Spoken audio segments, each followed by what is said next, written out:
Have you ever been just trucking along with life and you hear of some people that you think are a little crazy? They're called preppers, and they're always talking about the world is going to end and you need to be prepared. But you know what? You're just so busy. You may have a family, you're finishing school, and well, you're trying to get a job and go on vacations. And then one day, you see exactly what they were talking about.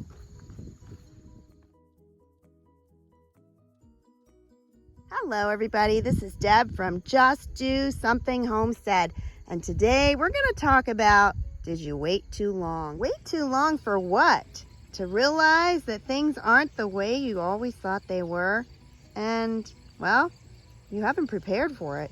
Maybe you're just waking up for the first time. And if you did, what 3 things you can do starting today in case of an emergency? Now, I have never been one of those doomsday kind of persons, but about 4 years ago, I was teaching school, and suddenly I was wearing a mask every day, teaching in a classroom, teaching online, and trying to find the simplest things like toilet paper and food. What in the world was going on? There were some things that I observed that simply just didn't make any sense. My students had to wear masks all day, but then they could take them off at breakfast and lunch in my classroom. Well, how is that possible? And when you went to the grocery store, you had to stand behind a plastic shield. But didn't the cashier touch all your food and then that food went home with you? And why were some people in jobs that were essential, but others simply weren't? Thus, Walmart could stay open, but small businesses in town could not. All of this caused me to start thinking about things a little bit differently. We were down to our last roll of toilet paper, and the store shelves were bare. Thankfully, I was a canner, so I had lots of food on standby if needed. The meals might have lacked variety, but at least we were going to have food in our bellies. That was the eye-opener for me. Having a few jars of candy and cereal was not going to sustain us if a national emergency occurred. That was the day that I realized I never wanted to go without. I was going to be prepared, and for me, the first thing I prepared was stocking up on food. But over the last 2 years, I've started to see something very different, something very evil going on in our country. And it put on some red flags telling me this is major. Now, I'm a farm girl, so it wasn't really hard for me to adjust to this lifestyle. And finally, I started to see all the reasons why we should be preparing. But what can you do now if you have never prepared for hard times? Number 1, stock up on food, and I mean now. It doesn't matter if you're canning, vacuum sealing, dehydrating, or even storing food. You need to be filling your shelves right now because the prices of food continues to skyrocket. Freeze-dried meals is one of the fastest ways that you can fill a pantry on a short amount of time. The problem, of course, is it's going to cost you money.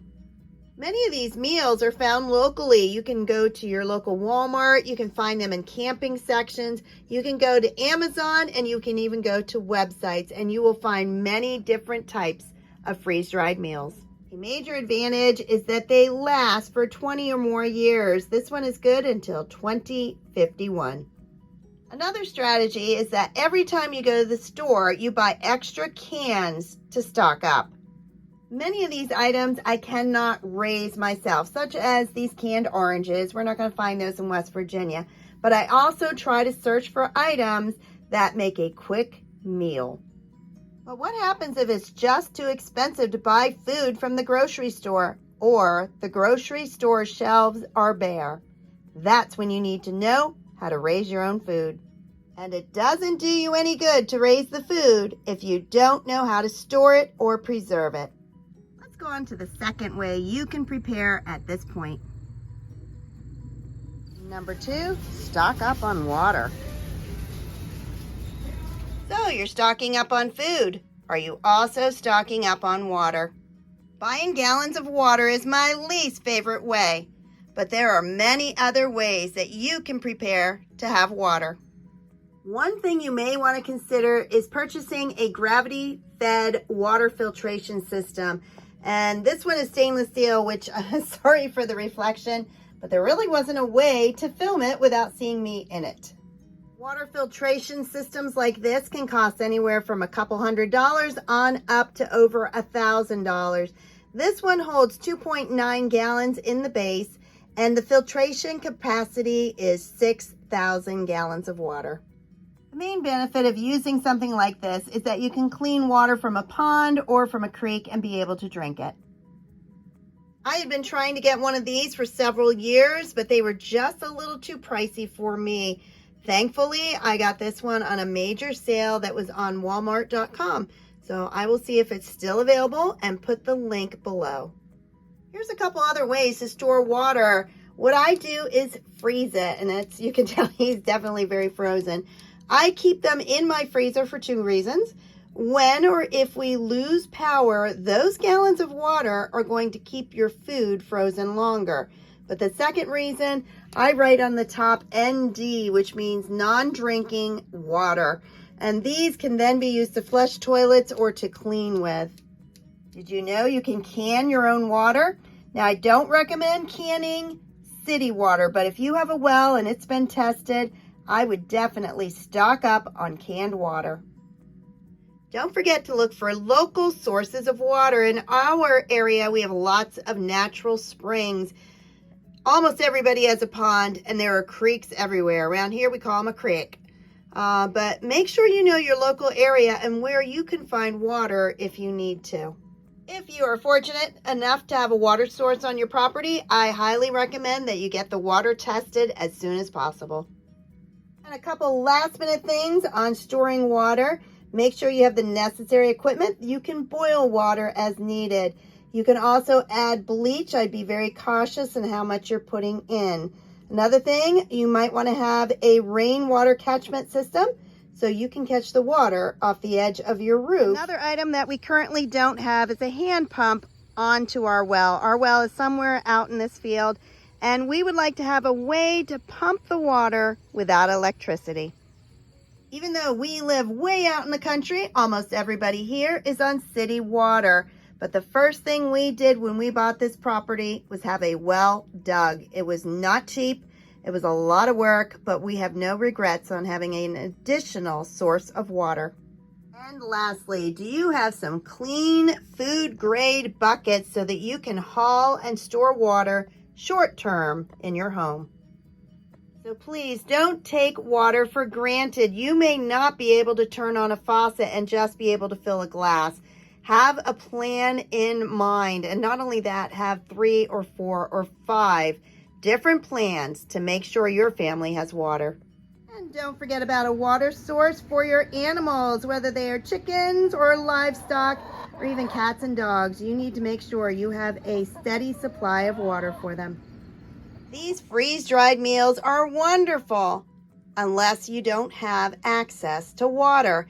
All of these take water to bring them back because they were freeze-dried. So make sure that you are not only stocking up on food, but you also have water.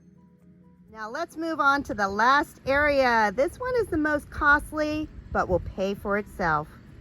Number 3, let's talk about the equipment that will help you to preserve food. My number 1 choice for new homesteaders is to purchase a quality vacuum sealer. This one is about 11 years old. I have never had a failed seal. It is the Food Saver 5200. It is worth its weight in gold. I am not a huge fan of the electric mason jar vacuum sealer, but it will seal jars at least short term.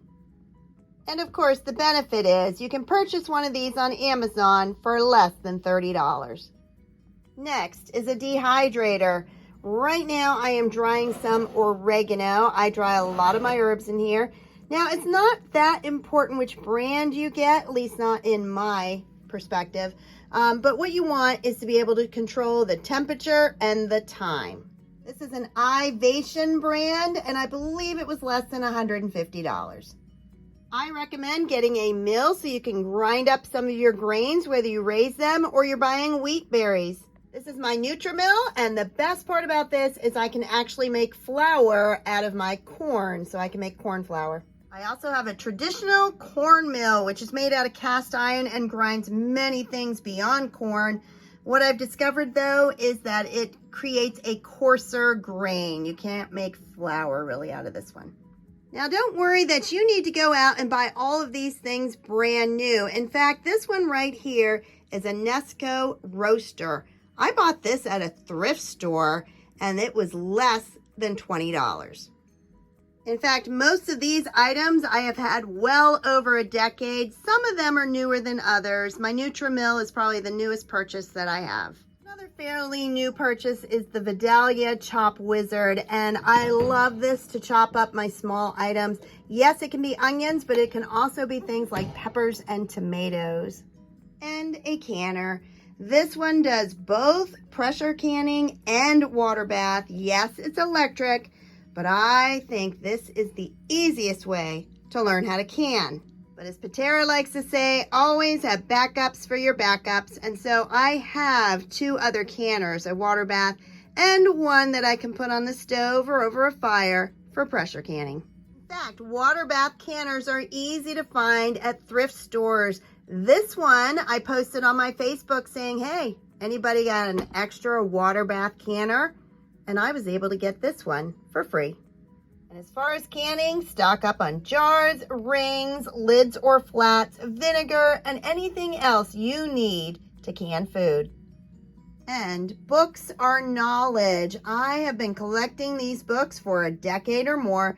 Some of them brand new, many of them from used bookstores. So you're going to want different categories. First is you're preserving food, whether you're canning, home preserving, there's another preserving, dehydrating, and a very good basic cookbook. Next, I'm going to recommend some general homesteading ones, whether you're looking on how to raise animals, homesteading handbook, basic butchering, and the self-sufficient life. Saving Seeds is invaluable. This is one of those books that's going to tell you how to save every seed that grows food and what you need to do that. And another one is just helpful household hints. And although all these books are invaluable on a homestead, the one that's going to give you guidance and strength through hard times is your Bible. I am always amazed when people tell me that vacuum sealing is too complicated, too time-consuming, too difficult, because the reality is it's super easy. And you can even buy the foods that you are preserving. Let me show you how to vacuum seal pasta in less than 1 minute. First, you fill your jar. Wipe the rim and place either a used or new flat on top. Add the attachment. Plug in the port. Then turn on your vacuum seal and push accessory until the sealer stops.